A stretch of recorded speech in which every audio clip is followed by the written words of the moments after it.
Então, vamos começar com um puzzle aqui, que é o probleminha to sum, tá? Ou o problema de somar 2.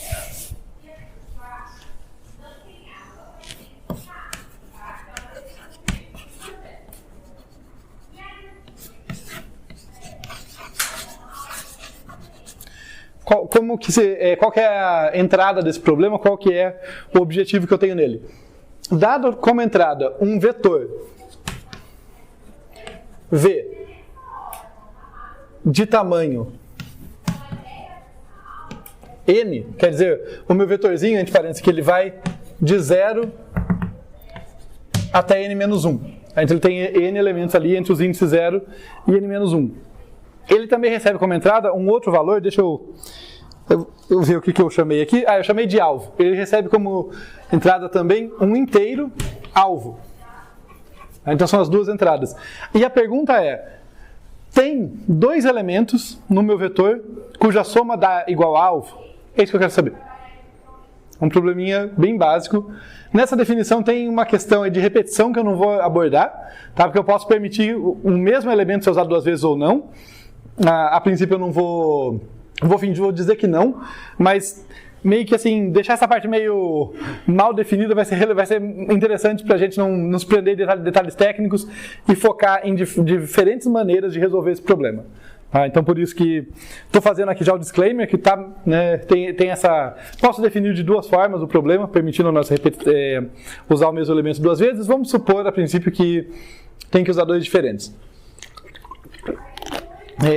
Então vejam, é um probleminha muito simples, né? A definição dele, poxa, um conjunto de elementos e eu quero saber se eu tenho um parzinho que somados dá o valor alvo. E aí a gente tem que tentar resolver esse problema. Uma primeira abordagem, uma primeira maneira de resolver seria a famosa força bruta. Olha, quando eu tenho um problema, antes de pensar numa solução esperta e numa coisa sofisticada e tal, eu penso, e se eu tentar todas as possibilidades? Porque afinal, quando eu estou falando que eu quero achar um par de elementos que soma igual ao alvo, é isso que eu quero detectar, eu posso pensar, tá bom, o número de pares é finito, eu testo todos os pares. Então eu posso fazer esse algoritmo por força bruta. To sum. Brute force. Que recebe o V, o N e o alvo. E vai testar todos os pares. Então ele vai fazer aqui, olha, para I igual a 0, I menor do que N, I mais mais. Então esse cara aqui vai ser um dos meus índices, né? Vai olhar para um dos elementos. Já que eu quero olhar pares, eu vou precisar de dois índices, né? Um para olhar para um, outro para outro. Daí eu vou olhar aqui para um outro elemento, para J igual a I mais 1. J menor do que N. J mais mais, o que eu quero saber? Poxa, a minha dúvida é se tem pelo menos um par de elementos que somados dá igual ao alvo. Aqui eu estou percorrendo todos os índices de 0 até menor do que N, aqui eu estou indo de I mais 1 para frente, né? E o que eu vou verificar aqui, olha, se eu tiver ali VI mais VJ. Eu sairia da frente, mas eu acho que eu não consigo, gente. Deixa eu tirar a cadeira aqui. Aí. VI mais VJ, que dá igual a alvo, significa o quê? Achei, né? Se VI mais VJ for igual ao alvo, devolva 1. Tá? Eu nem vou, como o exemplo é para ser didático, eu nem vou me preocupar em devolver os índices e tal. Poderia, né? Mas não, só devolve 1. Ele diz, existe um par de elementos que somados dá igual ao alvo. Se isso aqui falhar, não quer dizer imediatamente que não existe, porque só falhou para um certo I e um certo J, né? Mas depois de eu percorrer todas as posições desse laço, se eu sair aqui fora, né, eu posso escrever aqui, devolva 0. Porque afinal, se eu passei por todas as iterações desse laço, quer dizer que eu tentei todos os Is, todos os J's para parear com ele e nenhum deles satisfez aqui. Então se chegar ali no final, 0. Ok? Tudo bem, gente?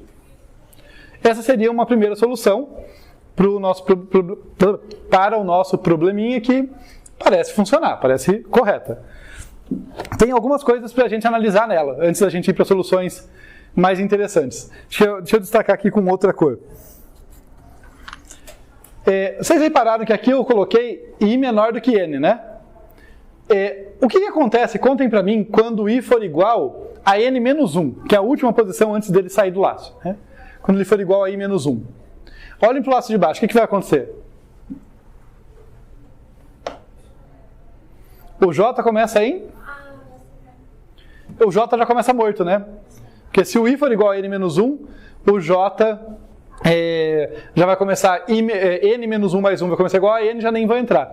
Então, na verdade, eu poderia até colocar aqui, olha, menos 1, isso não afeta a eficiência não, tá? Isso aí, entrar aqui para morrer no laço seguinte não é muito diferente de morrer ali, tá? Não, é só para a gente perceber as condições de contorno do nosso problema.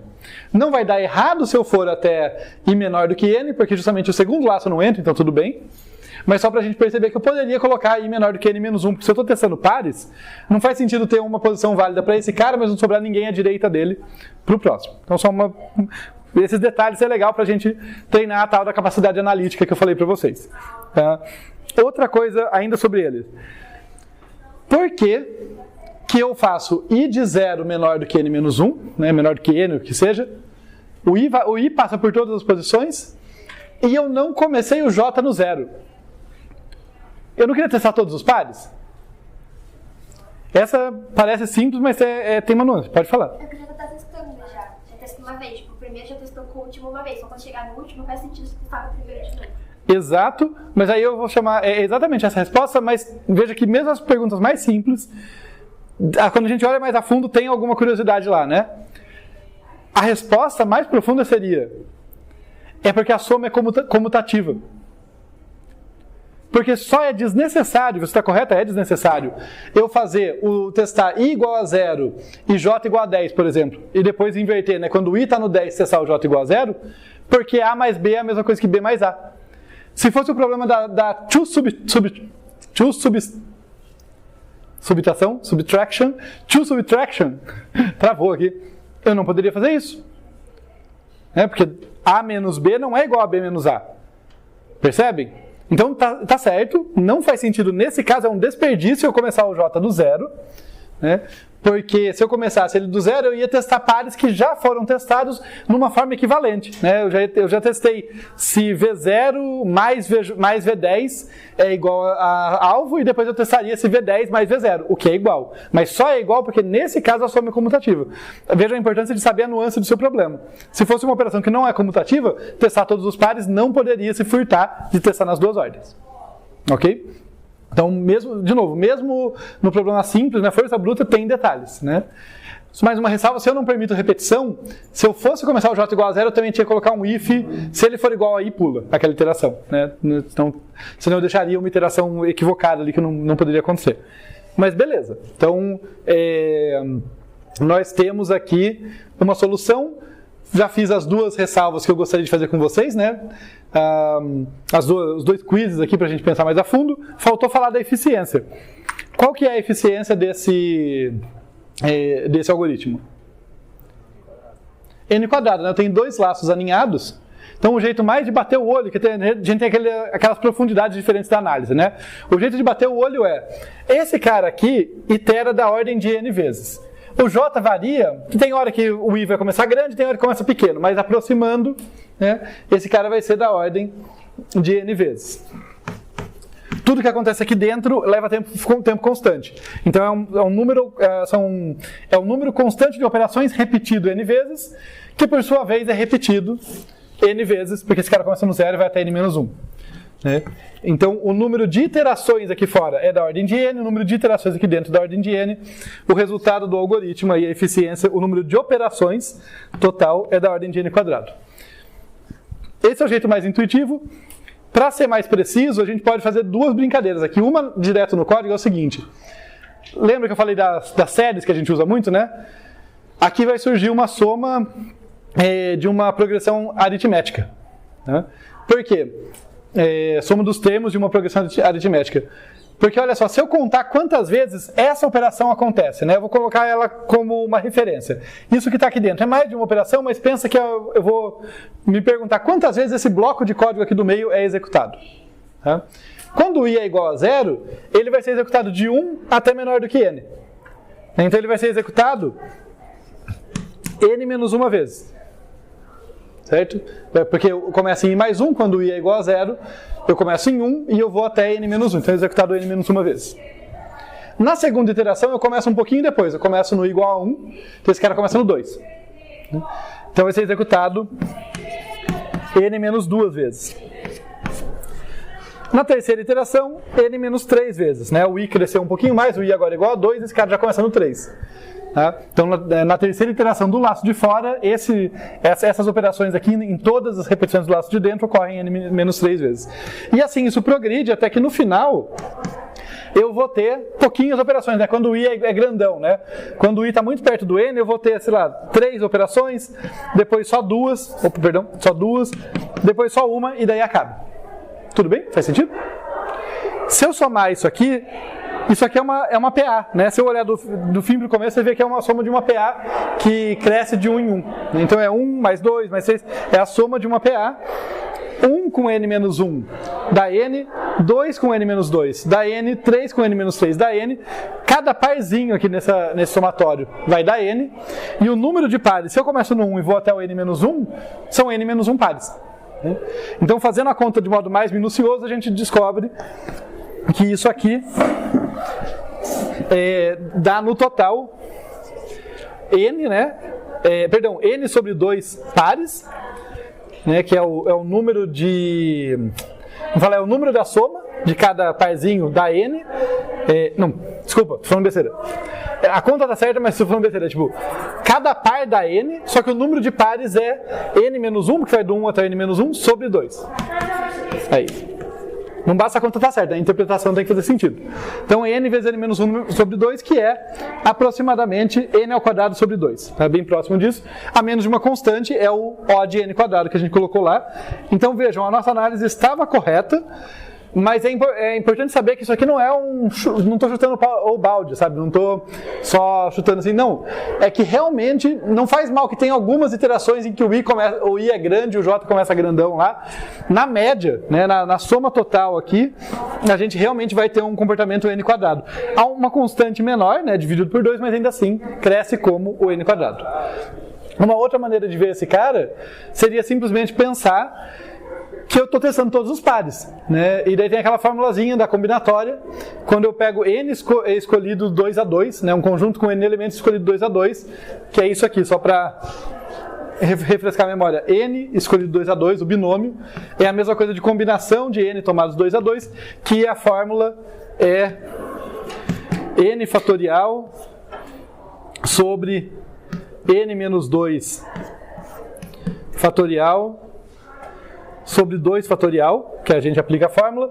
Isso aqui vai acabar cortando e vai dar exatamente n vezes n menos 1 sobre 2. Esse cara vira o 2, né? E o n fatorial, eu abro ele em n vezes n menos 1 vezes n menos 2 fatorial, que corta o cara de baixo. Então só sobra isso. Várias maneiras de chegar no mesmo lugar, só pra gente tirar a ferrugem. Tá? Não exijo que ninguém faça mais de uma análise dessa. Em geral, nas provas, inclusive, se você faz a análise aqui de modo intuitivo, eu estou satisfeito. Mas é legal saber que eu não estou chutando, tá?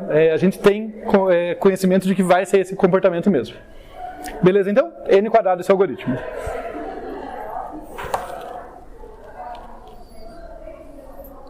Deixa eu ver se dele tinha mais alguma coisa, mas eu acho que não. Acho que apresentei tudo que eu queria.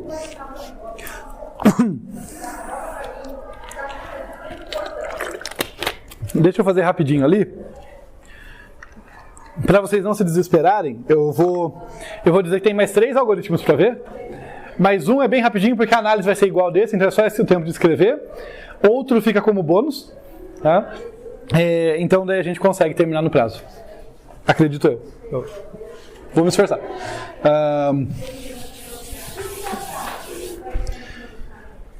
Opa!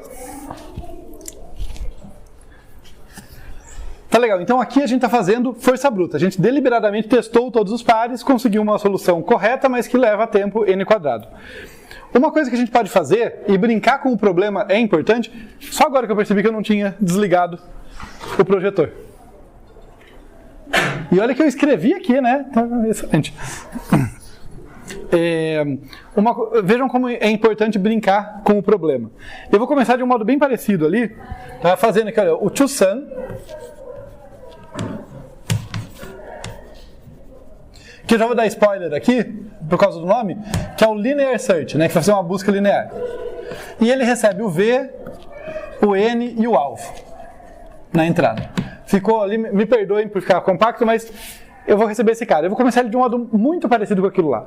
Tá? Muito parecido. A ideia vai ser passar aqui, olha, para I igual a 0, I menor do que N, I mais mais. Vai dar a mesma ideia, podia ser N menos 1, mas não vou me preocupar com isso agora. O que tem de interessante aqui é que ao invés de eu testar o outro par procurando se a soma dá igual, eu vou usar uma propriedade matemática fantástica aqui, olha só. Eu vou usar essa propriedade aqui, olha. Se VI mais VJ, né, dado um índice I e um índice J, forem iguais ao alvo, né, eu estou procurando dois valores ali no vetor que são iguais ao alvo, se isso aqui acontecer, necessariamente o VJ vai ter que ser igual a alvo menos VI. Você viu por que você estuda matemática para entrar aqui? A gente precisa saber manipular equações. Eu estou só brincando pela metade, porque isso muda tudo. Tá? Porque quando eu faço isso, agora o meu alvo não é o alvo, ironicamente. O meu alvo é fixado um certo I, eu quero saber se o complemento está no vetor. Eu quero saber se alvo menos VI está no vetor. É esse cara que eu estou buscando. Então é isso que eu vou fazer aqui. Eu vou chamar de compl, de complemento. Esse cara nada mais é do que alvo menos VI. E daí eu vou buscar por ele. Só que nesse primeiro momento, como é uma busca linear, eu vou fazer o quê? Para J igual a I mais 1, vou buscar no resto do vetor, né? J menor do que N e J mais, se VJ for igual ao complemento, devolva 1. Se não, se eu passei por tudo isso aqui e não fiz nada, devolva 0. E eu gosto desse passo intermediário porque, ao mesmo tempo que esses algoritmos são idênticos no que eles fazem, e são idênticos na eficiência, vocês percebem que esse algoritmo não refrescou nada, para a gente vai demorar o mesmo número de passos? Parece que eu estou chovendo no molhado? Ele mudou o jeito que eu encaro o problema. Aqui eu estava preso em testar todos os pares. Aqui eu estou buscando por um complemento. Fixado um certo I, eu estou buscando pelo complemento que é dado por essa expressão, alvo menos VI. Então, esse laço de dentro, eu não estou testando os pares. Eu sei que é equivalente, mas a minha semântica não é estou testando os pares. A minha semântica é estou buscando de modo linear, o que não é muito eficiente, mas estou buscando de modo linear pelo complemento. Quando eu transformo o problema dessa forma, abre um espaço para eu melhorar. Porque vocês já estudaram alguma maneira de buscar um valor com mais eficiência do que linear? No momento que o professor se decepciona com a ID1, assim. Vamos, gente. Tem um algoritmo super clássico lá em ID1, que é melhor do que a busca linear, dadas as condições corretas. É aquela que vai por pares. Vai do começo, fim e vai até o meio. Que vai dividindo. Isso, eu esqueci. Não é busca binária. Busca binária. Busca binária. Agora que eu sei que eu posso só procurar o complemento, eu abro a janela para busca binária. O que te incomoda? Tinha que estar ordenado. Perfeito. É por isso que a gente tem ferramentas na nossa caixa de ferramentas. Vocês já estudaram ordenação? A gente tem algoritmo para ordenar? Então a gente ordena o nosso vetor. A gente sabe ordenar em tempo menor do que quadrático? A gente sabe, tem um algoritmo pelo menos que a gente sabe ordenar em tempo n log n. Então eu posso pagar n log n para ordenar, que é menos do que n quadrado, que é o que esse cara faz, ou o que esse cara faz. E depois que está ordenado eu posso usar a busca binária. Vejam como organizar dados se paga, né? Eu gastei um esforço para organizar os dados, esse esforço é menor do que a força bruta para resolver, e uma vez que está ordenado, eu consigo buscar com muito mais eficiência. Ok?